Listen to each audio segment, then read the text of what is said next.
YS Jaganmohan Reddy ఓడిపోలేదు. ఆయన ముఖ్యమంత్రిగా దిగిపోయినా కూడా ప్రజల మనసుల్లో ఇంకా ముఖ్యమంత్రిగా ఉన్నారు అనేసి చాలా స్ట్రాంగ్‌గా వైసీపీకి సంబంధించినటువంటి శ్రేణులు చెప్పుకుంటున్నాయి.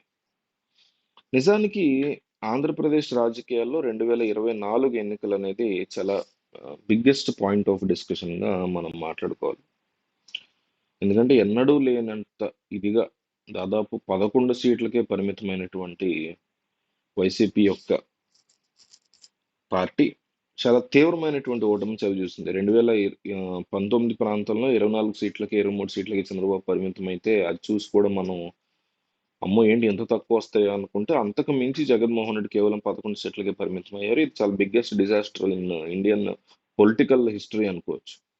కానీ అక్కడి నుంచి పుంజుకోవడానికి జగన్మోహన్ రెడ్డి పెద్దగా టైం తీసుకోవట్లే. దానికి తగ్గట్టు చంద్రబాబు నాయుడు, పవన్ కళ్యాణ్ కూడా జగన్‌కి తగ్గట్టే వాళ్ళ బిహేవియర్ గూడా ఉంది అనేది వైసీపీ యొక్క నమ్మకం. వైసీపీ యొక్క వెర్షన్ ఏంటంటే, వైసీపీ మీడియా చెప్తుందేంటంటే, అధికారంలోకి రాగానే సూపర్ 6 హామీలన్నీ అమలు చేస్తారని ప్రజలు నమ్మారు. అందుకే ఓటేశారు. జగన్‌ని పక్కన పెట్టి మరి వీళ్ళందరికీ. వీళ్ళిచ్చిన హామీలను నమ్మి ఓటేశారు. ఒకటి. రెండోది, ఈరోజు చంద్రబాబు యొక్క పాలనని, పవన్ కళ్యాణ్ యొక్క పాలనని చూస్తే ఏపీలో వరుసపెట్టి జరుగుతున్నటువంటి హింసాత్మక ఘటనలు కావచ్చు కానీ, రేప్ ఘటనలు కావచ్చు కానీ, రీసెంట్‌గా జరిగినటువంటి విజయవాడలోని దారుణమైనటువంటి వరదల ఘటనలు కావాలి, వీటన్నిటిలో కూడా ప్రభుత్వం ఫెయిల్ అవుతోంది. శాంతి భద్రతలు కాపాడడంలో ఫెయిల్ అవుతోంది. లేకపోతే గుడ్లవరలో ఇలాంటి ఇన్సిడెంట్‌లు కంట్రోల్ చేయడంలో ఫెయిల్ అవుతోంది. నిజానిజాల్ని ప్రజలకి అందించడంలో ఫెయిల్ అవుతోంది ఈ ప్రభుత్వం అనేసి తీవ్రమైన ఒత్తిడి ఉంది ఈరోజు. తెలుగుదేశం పార్టీ మీద గాని, కూటమి ప్రభుత్వం మీద గాని.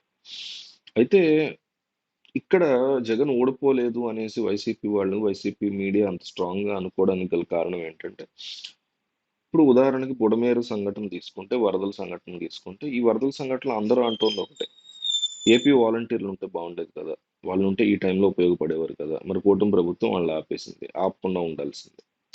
నిజంగా రియాలిటీలో చూసుకుంటే వాళ్ళు చేయగలుగుతారా లేదా సహాయాలు? వాళ్ళ ఇల్లు కూడా కొట్టుకుపోతాయి కదా మరి.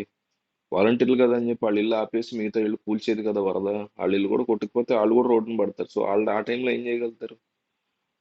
ఫూలిష్‌నెస్ అది. బట్ స్టిల్ జనాల మైండ్‌లో అట్లా పడిపోద్ది కదా! ఇంకొకటి, ఈ ఏదైతే రేషన్ బియ్యానికి జగన్మోహన్ రెడ్డి తీసుకొచ్చినటువంటి వ్యాన్లు ఉన్నాయో, ఆ వ్యాన్లన్నీ ఫ్లడ్ కోసం వాడుకున్నారు. పైగా జగన్ ఫోటోలు తీసేసి వీళ్ళకి సంబంధించి ప్రభుత్వ ఫోటోలో ఏవో యేసుకొని వాడుకున్నారు. ఇది కూడా విమర్శలకు తావిస్తుంది. జగన్ అంత విజనరీగా చేశాడు మీరు చూడండి అనేసి. ఒకటి అర్థం చేసుకోవాల్సింది ఏంటంటే జగన్ అభిమానులైన, చంద్రబాబు అభిమానులైనా అదంతా ప్రజల సొమ్ముతో కొన్నది తప్ప చంద్రబాబు సొమ్ముతోనో, జగన్ సొమ్ముతోనో కొన్నది కాదు. ఆ టైంకి ఉపయోగపడింది. ఆళ్ళు ఉపయోగించుకున్నారు, మెచ్చుకోవాలి. సేమ్ టైమ్ జగన్ ఆలోచన కూడా మెచ్చుకోవాలి. అంతేగాని దీన్ని కూడా రాజకీయం చేయడం అయితే కరెక్ట్ కాదు. సో ఇది బేస్ చేసుకొని టీడీపీ, వైసీపీ యొక్క మీడియా ఏమంటుందంటే, జగన్మోహన్ రెడ్డి ఇంకా ఓడిపోలేదు. ఈ కార్యక్రమాలు కళ్ళ ముందే కనపడుతున్నాయి. వాలంటీర్లు గుర్తొస్తున్నారు, కళ్ళ ముందు కనపడుతున్నారు. ఈ వ్యాన్లు జగన్ తీసుకొచ్చినవి కళ్ళ ముందు కనపడుతున్నాయి. సో జగన్మోహన్ రెడ్డి యొక్క పరిపాలన ఎక్కడ కూడా వేస్ట్ అవ్వలేదు. ఆయన తీసుకొచ్చిన ప్రతీదీ ఉపయోగపడుతుంది ప్రజలకి. అందుకే జగన్ ఓడిపోలేదు అని చాలా స్ట్రాంగ్‌గా వైసీపీ శ్రేణులు చెప్తున్నారు.